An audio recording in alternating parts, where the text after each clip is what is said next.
우리에게 주신 하나님의 말씀은 빌립보서 2장 3절에서도 8절 말씀이고, 설교 제목은 헌신, 삶의 첫 열매는 자기 자신이다 입니다.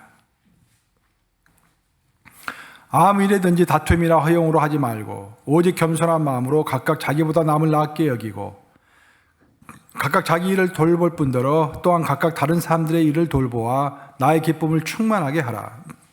너희 안에 이 마음을 품으라. 곧 그리스도 예수의 마음이니 그는 근본 하나님의 본체시나 하나님과 동등됨을 취할 것으로 여기지 아니하시고 오히려 자기를 비워 종의 형체를 가지사 사람들과 같이 되셨고, 자 8절 합독합니다. 시작.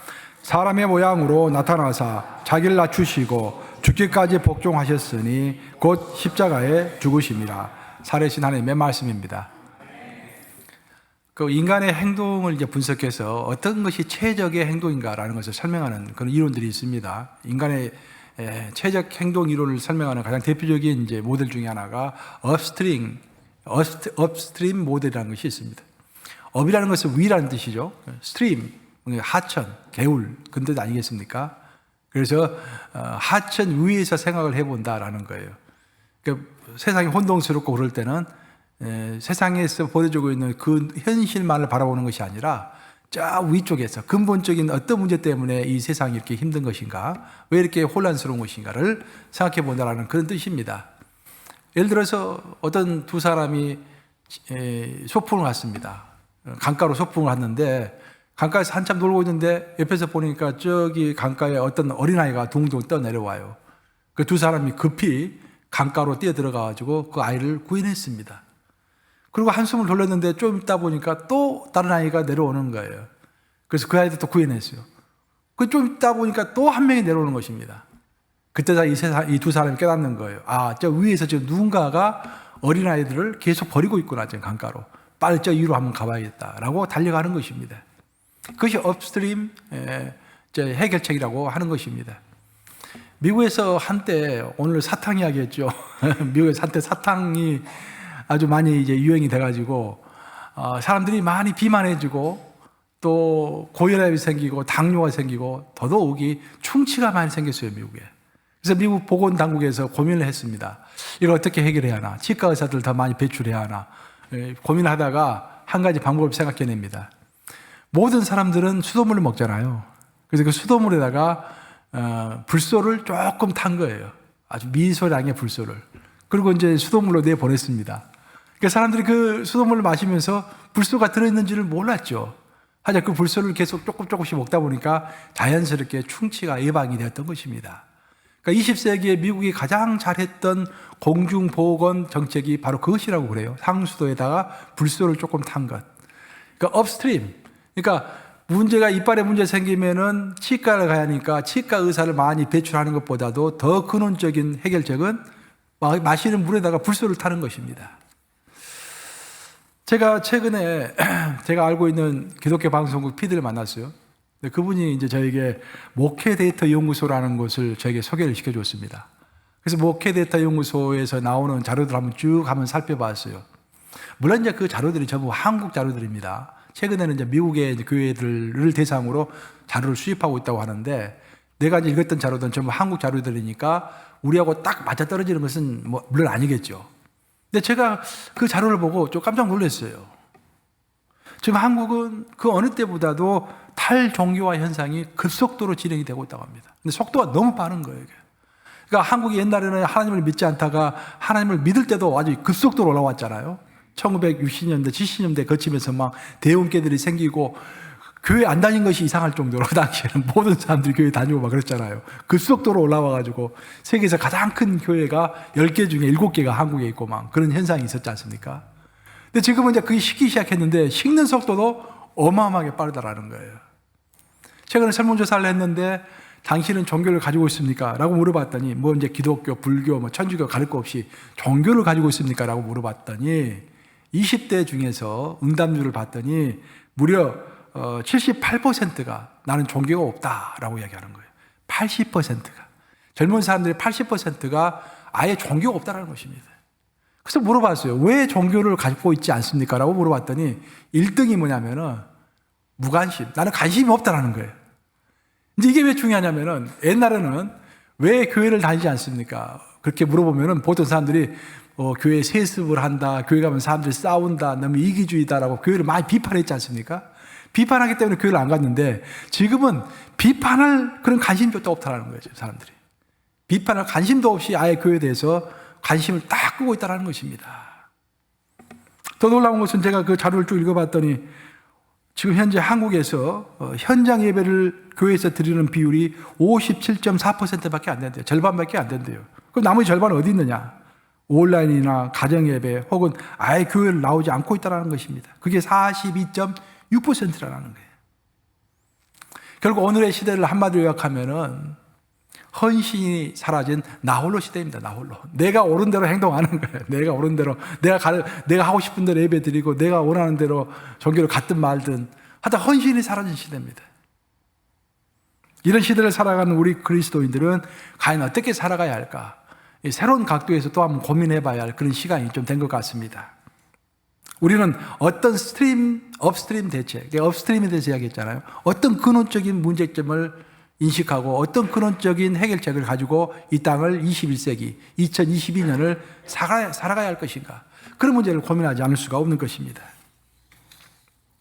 생각하는 인간에게 있어서 우리는 사실 생각하는 사람들이에요. 하나님 우리에게 이성을 주셨고 우리에게 성경을 주셨다라는 그 의미는 생각하라고 하신 것입니다.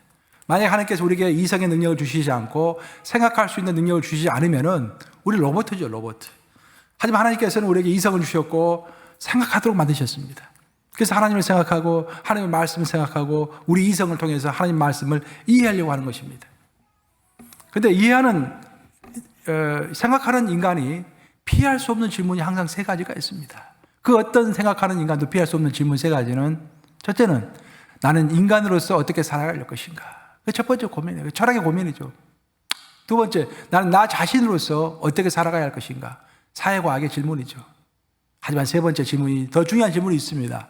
나는 하나님의 사람으로서 어떻게 살아가야 할 것인가. 내가 인간으로서 이 땅을 어떻게 살아가야 할 것인가 라고 생각할 때는 우리에게 많은 의무감이 부여되게 됩니다. 이 자연도 지켜야 되고 내 공동체도 지켜야 되고 나는 한 인간으로서 내 공동체를 지켜야 할 의무가 나에게 다가오는 것입니다. 엄습해지는 것이죠.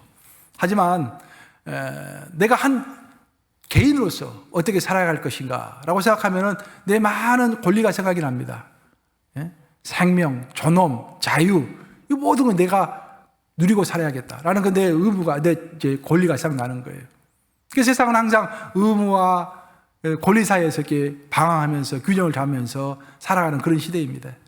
하지만 우리 크리스천들은 이런 한 인간으로서 어떻게 살아갈 것인가, 한 개인으로서 어떻게 살아갈 것인가, 그런 것들은 세상이 많이 고민하는 것이고 우리 기독인의 진짜 고민은 내가 속히 하나님의 사람인데 하나님의 사람으로서 어떻게 살아가야 할 것인가, 그것을 고민하지 않을 수가 없는 것입니다. 하나님의 사람으로서 산다는 것이 무엇인가, 그것을 가장 길게 또 가장 아름답게 표현한 성경책이 바로 시편입니다. 시편을 읽어보면 시편 전체 내용이 시편은 150장으로 구성되어 있죠. 굉장히 긴 책입니다. 그 긴 책에 나와 있는 모든 내용들이 내가 하나님의 사람으로 산다는 것이 무엇인가라는 것을 설명하고 있는 책이에요. 시편 150편 중에서 가장 핵심적인 구절은 시편 145편 21절입니다. 그래서 보통 키 verse, 중요 구절이라고 그러죠. 시편을 가장 대표하는 구절이다라고 합니다. 145편 21절 우리 한번 같이 읽어보겠습니다. 시작. 내 입이 여호와의 영예를 말하며 모든 육체가 그의 거룩하신 이름을 영원히 송축할지어다. 여기서 중요한 단어는 영혼이라는 거예요. 영혼이. 우리는 하나님을 송축하기도 하고 경배하기도 하고 하나님을 공부하기도 하고 뭐 여러 가지 하죠. 근데 영원히 하는 사람은 많지가 않습니다. 내가 컨디션이 좋을 때는 열심히 해요. 그렇죠? 내 환경이 형통할 때는 더 감사해가지고 열정을 냅니다. 근데 내 몸이 아프고 내 환경이 녹록지가 않고 그럴 때는 내가 뒤로 물러서는 것입니다. 그러나 내 기분이 좋든 슬프든 내 상황이 형통하든 어렵든 한결같은 것, 영원히 송축하는 것, 그것이 하나님의 사람으로서 이 땅을 살아가는 가장 기본적인 자세다라는 거예요. 시편을 읽어보면 대부분의 시가 3분의 1을 다윗이 적었잖아요. 다윗이 쓴 대부분의 시는요, 다윗이 광야에서 쫓기면서 생명의 위협을 느끼는 가운데서 하나님을 찬양한 것입니다. 여러분 몸이 아프면 하나님 찬양이 됩니까? 하나님 찬양이고 뭐 그냥 정신이 없죠. 그냥 일단 몸이 좀 나았으면 좋겠죠. 뭐 교회도 멀리 생각되고 뭐 기도조차 할 힘이 없다고 그렇게 이야기를 해요. 근데 다윗은 그 정도가 아니라 죽느냐 사느냐 그 가운데서 다 하나님을 찬양하고 고백했던 것입니다. 환경에 요동됨이 없이 한결같은 것. 그러니까 하나님의 사람으로서 어떻게 살아야 할 것인가 라는 그 시편의 그 질문에 대해서 시편이 우리에게 주고 있는 답변은 한결같아야 한다라는 것입니다. 아멘 아십니까 여러분? 한결같아야 하는 거예요. 상황은 항상 변합니다. 아버지. 여러분들. 아버지가 아니라 여러분들. 상황은 항상 변해요. 이게 상황은.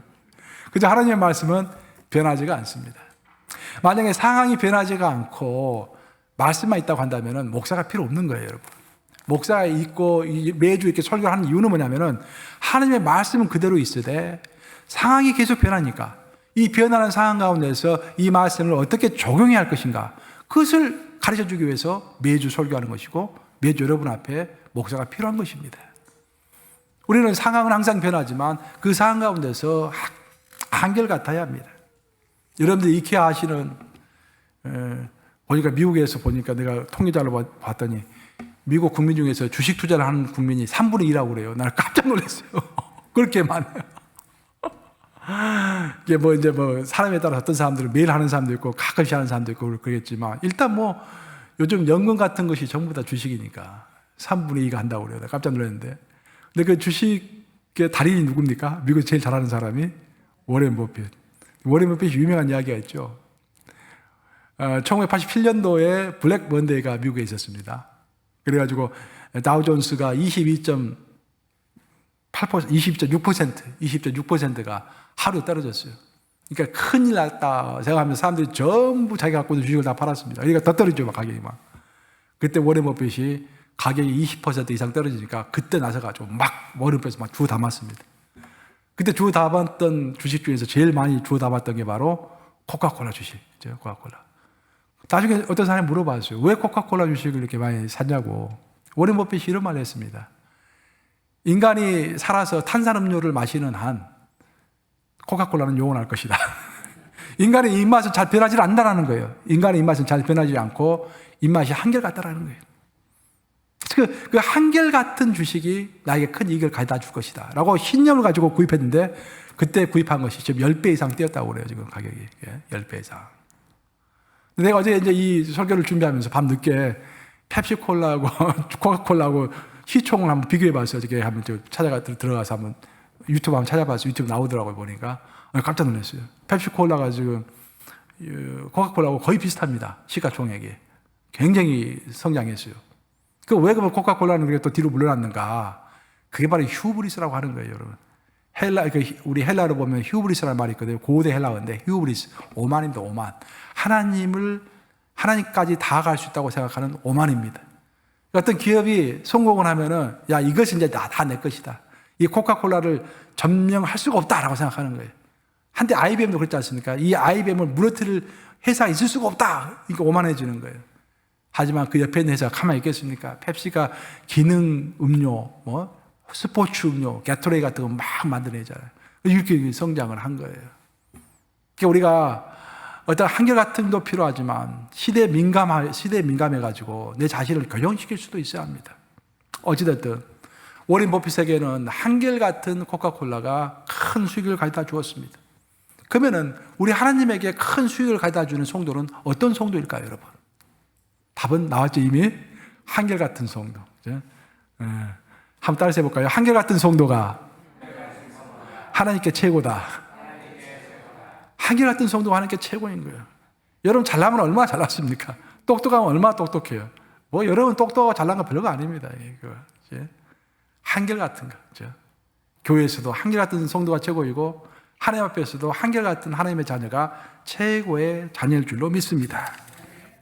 오늘 본문은 우리가 어떻게 해야 한결같은 신앙생활을 할 수 있을 것인가, 또 어떻게 신앙생활을 하는 것이 하나님 앞에서 한결같은 신앙생활인가라는 것을 구체적으로 설명하고 있는 대표적인 사도 바울의 고백입니다. 사도 바울의 고백은 유명한 고백이 많이 있지만 보통 사람들이 이야기할 때 에베소서 1장하고 빌립보서 2장 가장 대표적인 사도 바울의 고백이라고 보통 이야기를 합니다. 너무 아름다워요. 너무 깊습니다. 내용이. 오늘도 이야기하잖아요. 그리스도가 자기를 비우셨다. 캐노시스. 영성으로 이야기할 때 항상 로마 캐톨릭은 하나님의 고난을 이야기하죠. 하나님의 고난을 이야기해요. 그리고 동방 종교에는 유로집이 바보 성자를 이야기합니다. 그렇죠?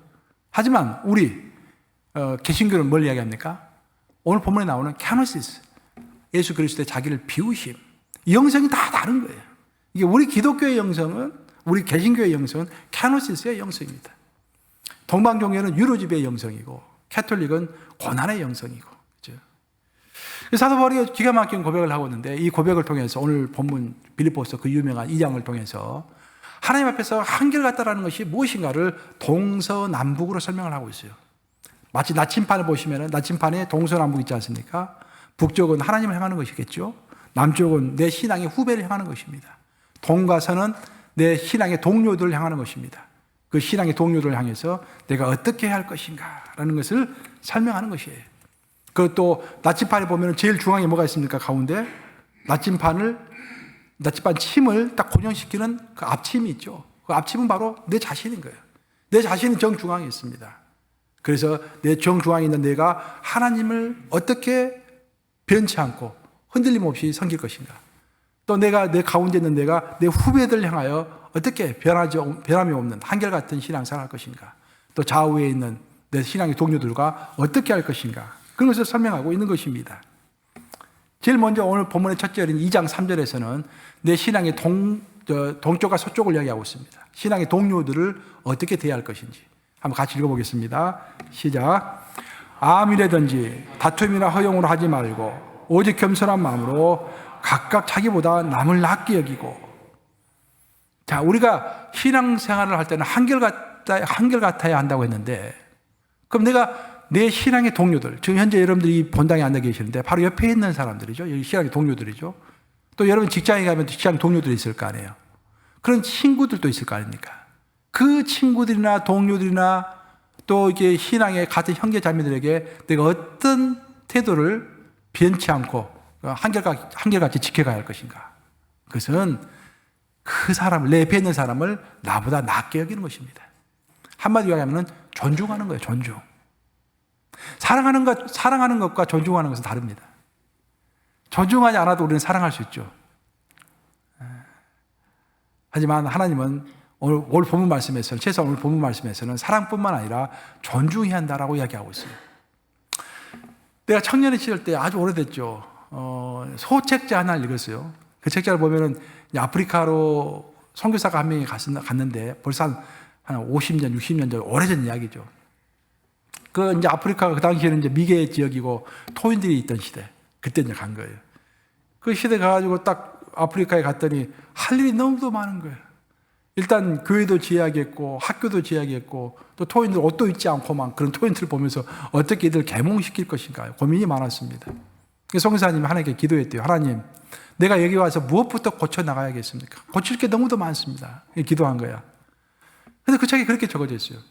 하나님이 갑자기 그 기도하는 선교사님에게 말씀하셨다는 거예요. 사랑하는 아들아, 고치려고 하지 말아라. 고치기 전에 먼저 그들을 사랑하거라. 사랑하는 아들아, 바꾸려고 하지 말아라. 바꾸려고 하기 전에 그 토인들을 존중해라. 그렇게 얘기하더래요. 그 선교사님은 전혀 생각도 못했던 거예요.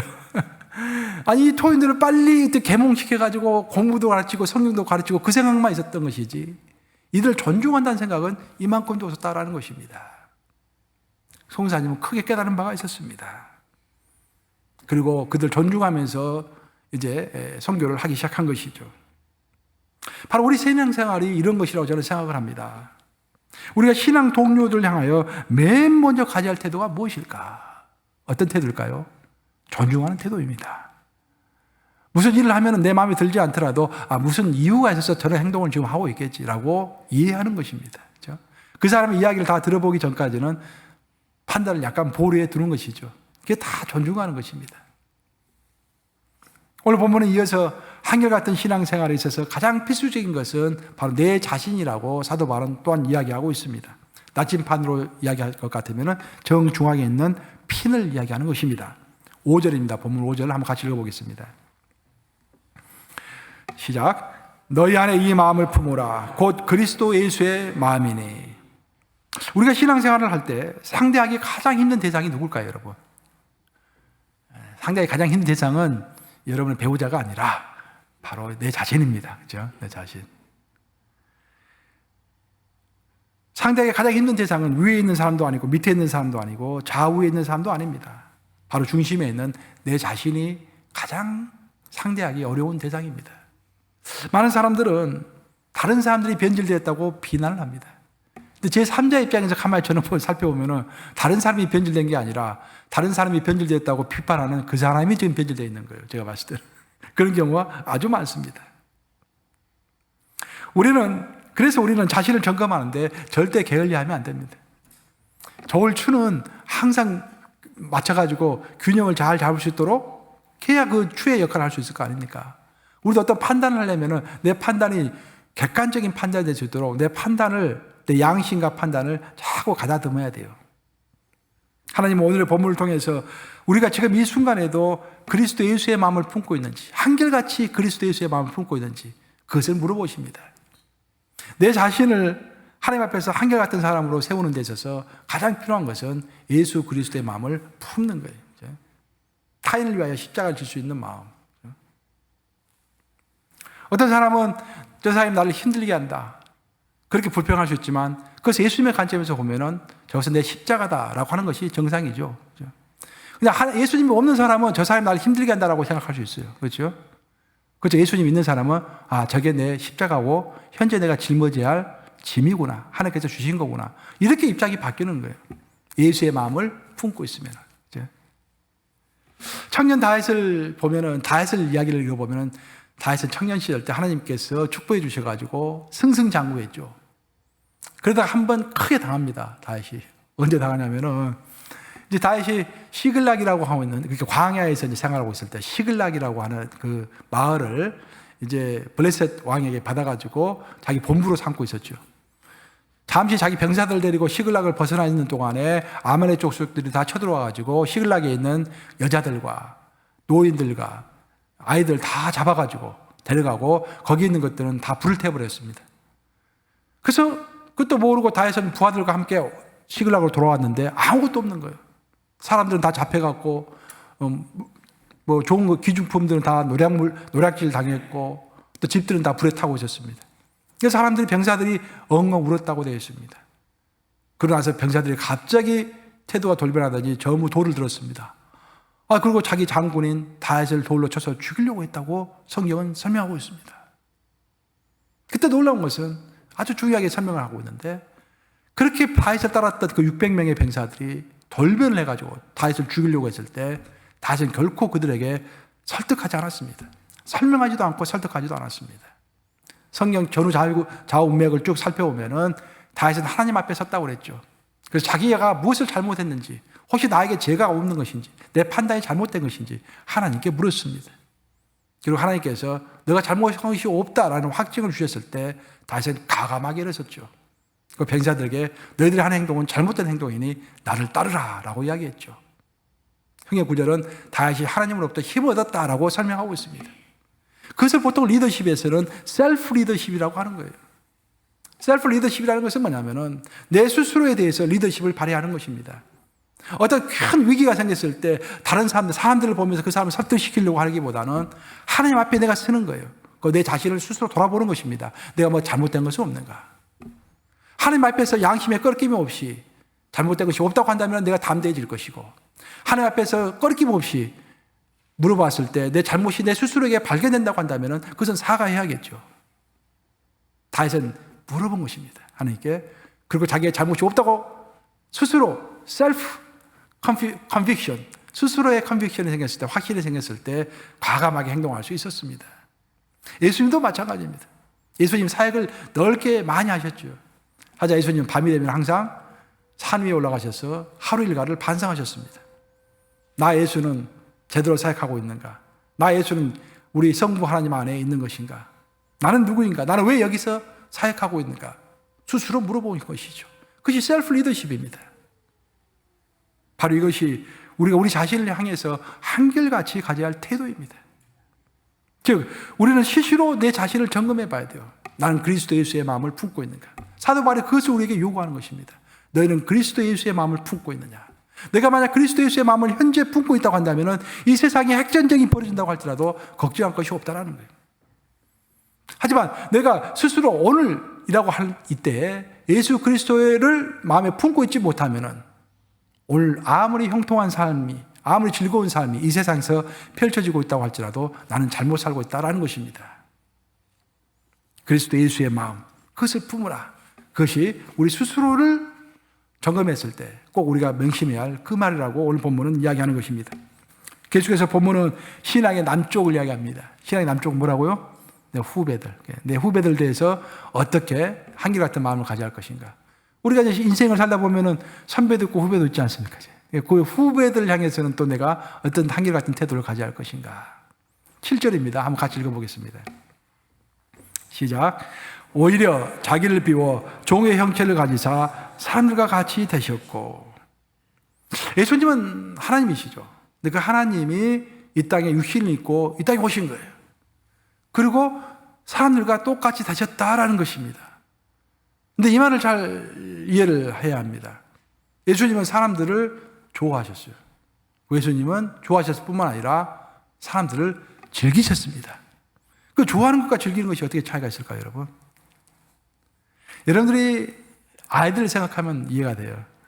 아이들이 막 태어났을 때, 또 한 살 정도 됐을 때, 아니면 또 여러분 아이가 없다고 한다면 여러분 뭐 손녀도 괜찮아요. 어린애들 보면은 얼마나 귀엽습니까? 그죠? 애들을 사랑합니까? 아니면 애들 즐깁니까? 그때 애들 즐기죠. 물론 애가 3살 정도 되면 이제 미운 짓 하기 시작하면 또 이게 힘들기도 하지만 아주 어렸을 때는 너무너무 귀여운 거예요. 그죠? 그 발바닥이 얼마나 부드럽습니까? 발바닥으로 이렇게 얼굴 이렇게 해보세요. 부들부들하고 너무 좋아요, 이게. 얘를 즐기는 거예요, 이게. 예수님이 즐겼다, 그런 말입니다. 사람들과 같이 되셨다라는 것은 사람들을 좋아할 뿐만 아니라 사람들을 즐기셨다. 그 증거가 무엇이냐? 성경을 읽어보면 예수님은 잔치를 많이 베푸셨습니다. 잔치를 많이 베푸시고 잔치에 많이 참여하셨어요. 그래서 바리새인들이 예수님을 비판할 때 뭐라 비판했습니까? 저자는 잔치를 좋아하는 자이다 라고 비판했지 않습니까? 그러니까 예수님이 베푸시는 잔치에는 세리요, 창녀요, 가난한 자요, 병든 자요, 귀신 들린 자요 다 초대했습니다. 우리 연합감리교회는 그 정신이 아주 중요하다고 믿기 때문에 성찬식을 할 때도 우리는 모든 사람 다 초청합니다. 장로교는 성찬을 들려면 어떤 보수적인 장로교단은요, 안수집사 이상만 성찬을 듭니다. 그 보통은 어린아이들은 성찬을 주지 않죠. 우리 감리교는 달라요. 예수님의 식탁은 다 열려있다고 믿는 거예요. 그래서 모든 사람을 예수님의 식탁으로 초대하는 것입니다. 생각이 다른 것입니다. 해석이 다른 것입니다. 어쨌든 중요한 것은 예수님은 사람들을 사랑하셨을 뿐만 아니라 사람들을 즐기셨기 때문에 자기의 하늘보좌 다 버리시고 이 땅에 오셔서 우리 인간과 똑같은 육체를 입으신 것입니다. 예수님은 하나님이십니다. 성부, 성자, 성령, 삼위일체 하나님 그 자체이십니다. 그 자체가 이 땅에 내려오셔가지고 우리와 똑같이 되시고 우리를 즐기기 위하여 똑같은 육체를 입으신 것입니다. 중국의 대표적인 성인이 누굽니까, 여러분? 공자죠, 공자. 공자의 논언을 읽어보면은 공자에게는 2명의 수제자가 있다고 되어 있습니다. 안회, 자공. 그렇죠? 안회와 자공은 상당히 대조적인 사람이었습니다. 아내는 굉장히 가난했죠. 굉장히 가난해가지고 죽을 때 영양실조로 죽었습니다. 32살에 죽었어요. 젊은 나이에 영양실조로 죽었습니다. 근데 자공은 정반대 사람이에요. 자공은 굉장히 큰 부가 있었고 정치적인 수완이 아주 뛰어났습니다. 그래서 노나라와 이나라 그 두 나라를 왔다 갔다 하면서 두 나라 다 재상이 된 거예요. 이해가 되세요? 노나라 재상도 하고 위나라 재상도 한 거예요. 정치적인 수완이 대단한 사람이죠. 또 장사를 잘했습니다. 이 상업적 마인드가 있어가지고. 그래서 공자를 뒤에서 실질적으로 서포트한 사람은 자공이에요, 이게. 그러니까 자공은 완전히 공자에게 충성을 했습니다. 공자가 죽은 다음부터 충성을 했어요. 공자가 죽었을 때 다른 제자들은 공자의 무덤 옆에다가 운막을 지어놓고 3년간 매일 아침 저녁으로 공자를 추모했습니다. 근데 자공은 6년간 그 묘지를 지킵니다. 그 바쁜 와중에서도. 대단한 충성이죠. 근데 논어를 읽어보면은 공자는 누구 이야기를 제일 많이 하냐면은 아내 이야기를 제일 많이 합니다. 그 아내를 제일 사랑한 것처럼 이야기를 합니다. 그 왜 아내를 그렇게 공자는 좋아했을까? 쭉 논어를 읽어보면은 이렇게 되어 있어요. 많은 사람들이 공자를 찾아온 이유는 왜 공자를 찾아왔겠습니까? 많은 사람들이 공자에게 배우기 위해서 찾아온 거였다, 사람들. 근데 아내는 그 한 번도 뭔가를 배우려고 공자를 찾아온 적이 없었습니다. 공자가 좋아서 공자 옆에 있었을 뿐입니다. 옆에 있다 보니까 자연스럽게 배운 거예요. 근데 더 나아가서 공자와 아내가 관계를 맺어갈수록 아내는 공자를 즐겼다라고 되어 있습니다. 즐겼다. 이것은 저는 신앙에 있어서 굉장한 거라고 생각합니다. 예수님으로부터 배우고자 하는 사람보다도 더 나은 사람은 예수님을 좋아하는 사람이고, 예수님을 좋아하는 사람보다도 더 나은 사람은 어떤 사람일까요? 예수님을 즐기는 사람이다라는 거예요. 저는 그런 관점에서 우리 신앙의 후배들을 한번 생각해 봅니다. 우리도 인간이기 때문에 예수님을 따르고 하나님을 따르지만 동시에 어떤 인간과 관계를 맺을 수밖에 없어요. 친구와 관계도 맺지만 친구 이상으로 중요한 것은 내가 어떤 사람을 세우는 것입니다. 결국 예수님은 사도 바울을 세웠고 사도 바울은 디모데를 세웠지 않습니까? 디모데는 충성된 자를 세웠고 그 충성된 자들은 또 다른 자를 세웠다라고 디모데 후서 2장에서 말하고 있지 않습니까? 우리는 끊임없이 누군가를 세워야 하는 거예요. 그럼 내가 세우는 사람과 나는 어떤 관계에 있어야 하는 것인가? 만약 내가 나를 따르는 자를 즐겨하고 있다고 한다면 그 이상 축복이 어디 있겠습니까? 그렇죠? 또 많은 사람들은 이상하게도 예수님을 따른다고 하면서도 예수님이 12제자를 키웠던 것처럼 내가 다른 사람을 키워야겠다 하는 그런 관심조차 없는 사람들이 태반입니다. 오로지 다른 사람이 나를 사랑해줘야 한다는 것만 주장할 뿐이고 내가 다른 사람들을 세워야겠다는 생각이 별로 없어요. 하지만 여러분 그거 굉장히 중요한 것입니다. 사도 바울이 뭐라고 그랬습니까? 빌립보 성도들에게 내가 죽는 날, 그리스도 앞에 죽어서 그리스도 앞에 서는 날 내 자랑이 무엇이냐?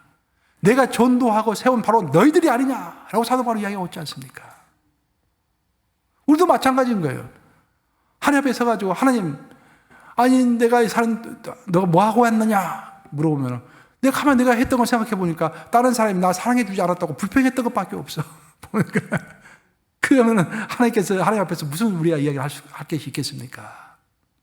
내가 다른 사람들을 세우고 또 그 사람들을 사랑하고 그 사람들을 즐기고 했다고 한다면 이 이상 큰 축복이 어디 있겠습니까? 저는 정말 오늘 빌어서 우리 뉴욕 감리 성도님들이 전부 자기를 따르는 자들이 생기고 그 자기를 따르는 자들을 즐기는 그런 역사가 있기를 주님의 이름으로 축복합니다. 마지막으로 오늘 본문을 보시면 신앙의 북쪽을 이야기하고 있습니다. 신앙의 북쪽은 하나님을 향하는 것이죠. 8절을 함께 읽어보겠습니다. 시작. 사람의 모양으로 나타나사 자기를 낮추시고 죽기까지 복종하셨으니 곧 십자가에 죽으심이라. 우리 예수님께서 성부 하나님을 향하여 가셨던 태도는 죽기까지 복종한 것입니다. 복종하되 그냥 죽기까지, 십자가에서 죽기까지 복종하신 거예요. 왜? 십자가는 성부 하나님이 예수님을 향하여 원하셨던 것이기 때문에 자기는 죽지만 성부 하나님의 뜻을 끝까지 받들기 위하여 죽기까지 복종했다라고 이야기하고 있습니다. 마찬가지로 우리 또한 하나님을 향하여 북쪽에 있는 내 위에 있는 하나님을 향하여 가져야 할 태도가 바로 죽기까지 복종하는 것입니다. 근데 여기서 복종한다는 의미를 잘 이해하셔야 돼요, 여러분들. 여기서 착각을 하기 때문에 교회에 많은 일들이 저는 안 좋은 일들이 벌어지고 있다고 생각합니다. 예, 복종한다는 것이 무엇인가? 복종한다는 것은 하나님의 뜻이 나를 통하여 이루어지게 한다는 그런 의미예요. 그렇죠? 하나님 우리 모두에게 어떤 사명을 주셨습니다. 미션을 주셨습니다. 그 미션이 어떻게 성취가 되는 것인가? 우리는 착각을 해요. 내가 계획을 세고 내가 열심을 내고 내가 뭘 하고 해야만 이루어진다고 생각합니다. 그게 아니에요. 성경 읽어보면 너무도 명확합니다. 우리는 통로예요, 통로. 그래서 하나님의 능력이 나를 스쳐 지나가는 것입니다. 하나님의 영광이 나를 통과해 가는 거예요. 그러니까 하나님의 영광이 나를 온전히 통과할 수 있도록 항상 내가 나를 비워야죠. 캐노시스라고 내가 아까 이야기했지 않습니까? 우리 개신교의 영성, 캐노시스, 비우는 거. 나를 비우고 내 계획도 비우고 내 생각도 비우고 내 고집도 비우고 그렇죠? 내 기질도 내려놓고 하나님의 능력만이 온전히 나를 통과해서 지나갈 수 있도록 하는 것, 그래서 하나님의 뜻이 이루어지는 것, 나를 통하여 이루어지는 것, 그것이 복종이라는 거예요. 그것이. 이런 복종의 삶을 살기 위해서 우리가 가장 필요한 것 중에 하나가 뭐냐면 나의 한계를 인정하는 것입니다. 내 한계를 인정하지 않는 순간부터 나는 욕심을 내기 시작하고 하나님의 뜻과는 거리가 멀고 하나님의 방법과는 거리가 먼 내 방법을 따라서 일을 하게 되어 있습니다. 성경을 찾아보면은 사울, 또 우시야, 발람 모두가 자기 한계를 넘어선 사람들이었습니다. 사울의 한계는 뭐냐면 하나님께서 사울에게는 왕으로 세우셨지 그를 제사장으로 세우지 않았죠. 제사를 지낼 때는 항상 제사장이 기도를 했어야 하는데 사울은 자기 한계를 넘어섰습니다. 그러면서 하나님의 사람으로부터 벗어나게 된 것이죠. 선지자 발람은 선지자로서 어떤 재물에 있어서 하나님의 한계가 있었습니다. 근데 발람은 재물에 욕심을 냈죠. 그러면서 속아 넘어가가지고 이스라엘 민족을 저주하려고 했죠. 그 영향을 벗어난 것입니다. 우시아도 마찬가지예요. 우시아도 왕으로서 하나님께서 고난을 주시고 너의 고난은 여기까지다라고 한계를 지어주셨는데 우시아는 욕심이 났죠. 자기가 이 땅에서 하고 싶은 것은 다 해봤는데 딱 한 가지는 못한 거예요. 성전에 들어가서 제사를 지내보지 못한 것입니다. 그걸 하고 싶었습니다. 그래서 사람들 다 말렸어요. 그렇게 하면 안 된다고. 하지만 우시아가 우겨가지고 했죠. 그 순간에 온 나병이 자기 몸에 다 나가지고 그리고 그 나병 때문에 선조들이 묻혔던 무덤에도 묻히지 못한 영원한 저주를 받았죠. 그리고 하나님 앞에서 우리가 충성을 해야 되고 복종을 해야 하는데 충성과 복종을 할 때 가장 경계해야 할 것이 내 힘을 발휘하기보다는 하나님께서 정해주신 경계를 존중하면서 그 경계 안에서 감사하고 그 경계를 누리면서 동시에 하나님의 능력이 나를 지나가셔서 나를 스쳐 지나가서 하나님의 영광이 나를 스쳐 지나가서 내가 하나님의 통로가 되어서 하나님의 일을 이루는 것 그것이 하나님이 설명하는 복종인 줄로 믿습니다. 이제 말씀 마무리합니다.